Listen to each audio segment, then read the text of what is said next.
Hello दोस्तों, नमस्कार। मैं आरपी शर्मा, स्वागत है आपका अपने यूट्यूब चैनल ओजस्वी न्यूज अपडेट पर। दोस्तों, आज की वीडियो में बात करते हैं टीजीटी और एलडीसी भर्ती के संबंधित। तो दोस्तों, आप यहाँ देख सकते हैं भर्ती नोटिस में सैनिक स्कूल अमेठी, रक्षा मंत्रालय के तत्वाधान में, कौहार सागड़, जनपद अमेठी।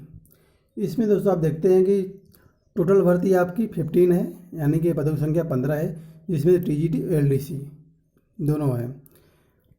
तो इसमें आप देख सकते हैं टीजीटी सामान्य विज्ञान है, जो कि ओबीसी हेतु आरक्षित है।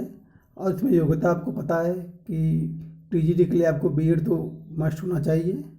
इसमें देख सकते हैं आप टीजीटी सामान्य विज्ञान के लिए भौतिक और रसायन एवं जीव विज्ञान के साथ स्नातक,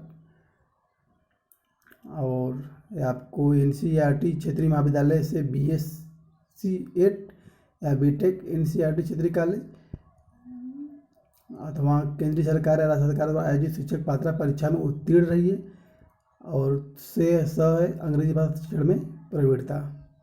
इसके बाद आप देखते हैं टीजीटी संस्कृत। टीजीटी संस्कृत जो है वो आपका एसटी है, अनुसूचित जनजाति हेतु आरक्षित है। तो इसमें भी आप देख सकते हैं कि संबंधित विषय में स्नातक या इसके समकक्ष शिक्षा में मान्यता प्राप्त रहे, और आपका बीएड रहे या बीएस एनसीईआरटी के साथ आपका बीएड की उपाधि रहे, जो भी योग्यता है यहाँ पे लिखा है, आपको अच्छे से देख सकते हैं। लेकिन हाँ, टीजीटी में बीएड तो मस्ट है, या उससे समय कोई डिग्री आपकी होनी चाहिए। इसके बाद आप आते हैं, देखते हैं यहाँ पे आप कला शिक्षक जो भर्ती है, ये आपकी जो भर्ती है ये संविदा पे है। आपकी भर्ती ये संविदा पे और भी सामान्य वर्ग के लिए भर्ती है, संविदा में सामान्य वर्ग।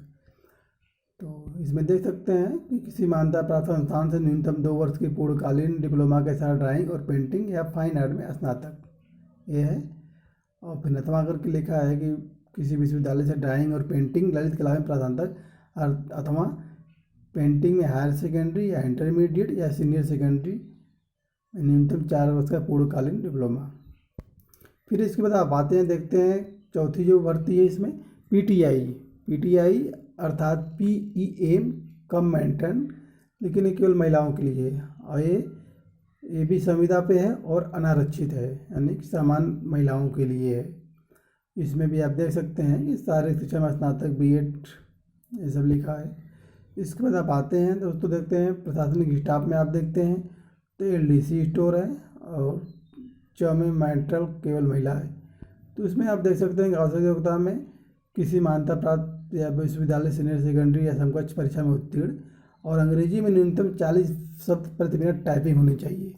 दोस्तों, यहाँ टाइपिंग जो है बहुत ही महत्वपूर्ण है, क्योंकि राज्य सरकार में कोई भर्ती होती है तो वहाँ टाइपिंग आपकी स्पीड इंग्लिश की 30 होती है, लेकिन यहाँ पे आपका सीधे 14 है, अर्थात आपकी टाइपिंग जो स्पीड है बहुत ही अच्छी होनी चाहिए।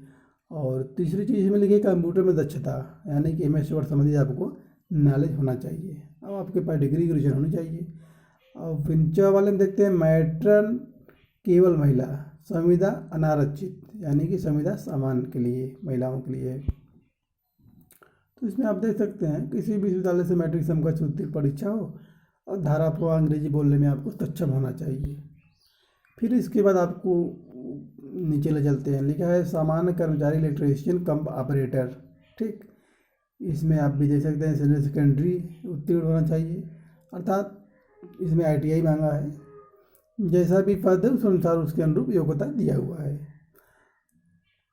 और आप यहाँ पे फिर देख सकते हैं जग के तहत जो भर्ती सामान्य कर्मचारी की है, फिर झ के तहत सामान्य कर्मचारी की भर्ती है। और इसके बाद आप जो इसमें सेकेंड प्रोसेस है कि न्यूनतम अंक, तो न्यूनतम आप देख सकते हैं कि समस्त पदों के आवेदन में तो न्यूनतम अंक नीचे अंकित है, न्यूनतम अंक न होने की दशा में आवेदक को आवेदन करने की आवश्यकता नहीं है। इसमें जो न्यूनतम अंक है उसमें आप देख सकते हैं कि न्यूनतम अंक में आपका क्या है। उसमें देख सकते हैं कि शिक्षक, कला शिक्षक और पीटीआई के लिए 50% है आपका, और कनिष्ठ लिपिक स्टोर मैटर के लिए 40%, अर्थात ये आपका जो योग्यता है इसको आपका होना चाहिए। उसके बाद आप देख सकते हैं नियमित कर्मचारी भत्ते एवं लाभ संविदा अस्थायी कर्मचारी संबंधित। और उसके बाद आप नीचे आते हैं यहाँ पे, तो ये जो फॉर्म है आपको ऑफलाइन फॉर्म भर के इसको उस पते पे आपको सेंड करना है। वो अपने मतलब समस्त दस्तावेजों को प्रमाणित करके उसको अपना आवेदक पत्र का जो है उसके साथ संलग्न करके 2 पासपोर्ट साइज जो है उसके साथ करके आपको करना है। इसमें सबसे बड़ी ध्यान देने वाली बात ये दोस्तों कि आपको 500 रुपये का ड्राफ्ट लगना है, 500 रुपये का ड्राफ्ट। और ये ड्राफ्ट जो है वो सामान्य ओबीसी के लिए है ड्राफ्ट। और जो SC ST के लिए जो ड्राफ्ट बनेगा बैंक से या पोस्ट ऑफिस से पोस्ट ऑर्डर, वो 250 का है। और उसके बाद 25 रुपये का डाक टिकट लगा के आपको संस्कृत लिफाफा के माध्यम से आपको भर के देना है। और इसका जो पता है, पता आप देख सकते हैं कि आपको इसी पते पे इसको भेजना है, या पता इसको अच्छे से नोट कर सकते हैं कि पता कहीं गलत ना हो कि कहीं पे हो जाए। और जो आवेदन करने की प्रणाली है, ये साधारण डाक पंजीकृत स्पीड पोस्ट अर्थात आपको भारतीय डाक के माध्यम से ही भेजना है। लेकिन हाँ, आपको साधारण डाक से नहीं, क्योंकि साधारण डाक जो पैसा लगता है वो 10 रुपया लगता है। और जो पंजीकृत डाक होता है, पंजीकृत डाक को जो पैसा लगता है वो आपका जैसा जिस जिले में भेजना हो, अपने जिले में भेजना है 22 रुपया, अर्थात अन्य जिलों के हिसाब से या स्टेट के हिसाब से वहाँ कम बेसी इसका होता रहता है। तो दोस्तों आप इसको ध्यान दे दीजिएगा कि किस प्रकार से भरना है। और इसका पता जो है इसको आपको दिखाई दिए हैं हम। और जो इसका कॉल लेटर का तरीका है कि आप जैसे सोचें कि हमको कैसे बुलावा होगा, तो उसका एक माध्यम यही इसमें दिखा रहा है। कॉल लेटर जो email ID के माध्यम से बुलाया जाएगा, ठीक। तो इसलिए आप जब भी फॉर्म भरिए तो फॉर्म में email ID कभी गलत ना करिएगा, क्योंकि उसी से आपको इन्फॉर्मेशन देना है उसको। तो इस प्रकार से इसकी सब चयन प्रक्रिया है। चयन प्रक्रिया में आपका साक्षात्कार भी होगा और जो LDC के तहत हैं उनका स्किल टेस्ट होगा। तो इस प्रकार से ये पूरा फार्म आपको बता दिएगा नोटिफिकेशन। और यहाँ फिर आप ऊपर देख सकते हैं कि Sainik school and Amethi to be filled in all capital letters, अर्थात इसमें जो फार्म है, इसमें जो आपको फार्म फिल करेंगे, इसमें आपको कैपिटल लेटर से भरना है, कैपिटल लेटर से। ऐसा नहीं कि आपको मिलावट अक्षर भर देना है। तो जो भी इसमें भरना है, जैसे नाम है, डेट ऑफ बर्थ है, कैटेगरी है OBC ST जो भी है, फादर नेम है, कॉन्टेक्ट नंबर और रहा email ID।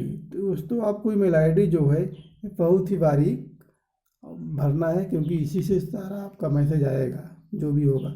और फिर इधर आप नीचे आप देखते हैं तो नीचे आपका इधर पूरा क्वालिफिकेशन वाला पूरा एरिया है कि क्वालिफिकेशन में आपको कैसे क्या भरना है। तो इसमें आप देख सकते हैं क्वालिफिकेशन वाले में कि क्या है आपका। इसमें आप देख सकते हैं कि सेकेंडरी में भरना है, फिर सीनियर सेकेंडरी का भरना है, आपको ग्रेजुएशन का भरना है, पोस्ट ग्रेजुएशन भरना है। अर्थात आपको इन सबको फिल करना है अच्छे से, कहीं मिस्टेक ना हो। अगर आपको कोई वर्क एक्सपीरियंस है तो यहाँ आपको वर्क एक्सपीरियंस भी दिखाना है। और मैरिटल स्टेटस शादीशुदा है तो उसको आपको दिखाना है। और ये जो है स्पायस है, स्पायस में वही भरेगा जो मैरिटल, जो कि शादीशुदा है। कुछ लोग समझ नहीं पाते हैं कि स्पायस का मतलब होता है, लेकिन इसको जान लीजिएगा जो शादीशुदा है उसी वही ये फार्म फिल कर पाएंगे इसमें, ये जो वाला कॉलम है। तो इस प्रकार दोस्तों आपको हम पूरा निकाल करके पूरा नीचे से ऊपर आपको पूरा बता दिए हैं।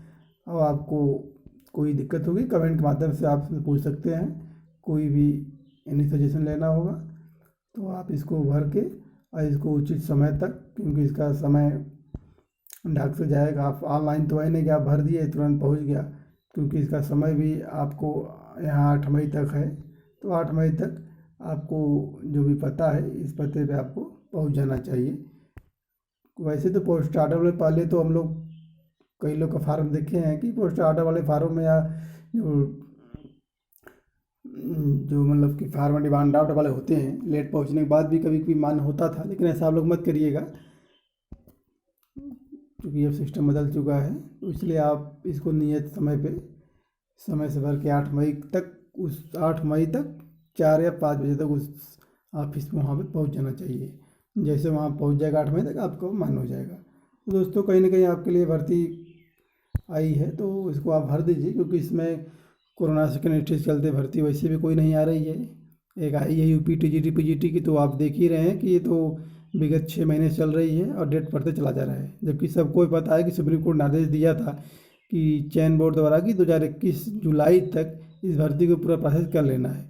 लेकिन अब आप देख रहे हैं कि अभी इसका डेट बढ़ के 1 मई तक हो गया है, फार्म पूरा सबमिट करने का डेट 5 मई तक हो गया है।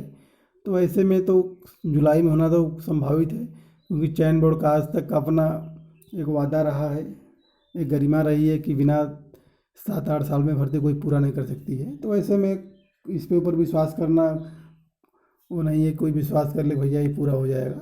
तो इसका तो काम ही है, ये सबको पता है कि 8-10 साल इसका लगता है। 16 का फार्म भरा गया, 16 का 19 में एग्ज़ाम हुआ, अभी जीव विज्ञान का फार्म एग्ज़ाम हुआ ही नहीं है, फिर 19-21 में फार्म निकला है, अब 21 का चलता रहेगा।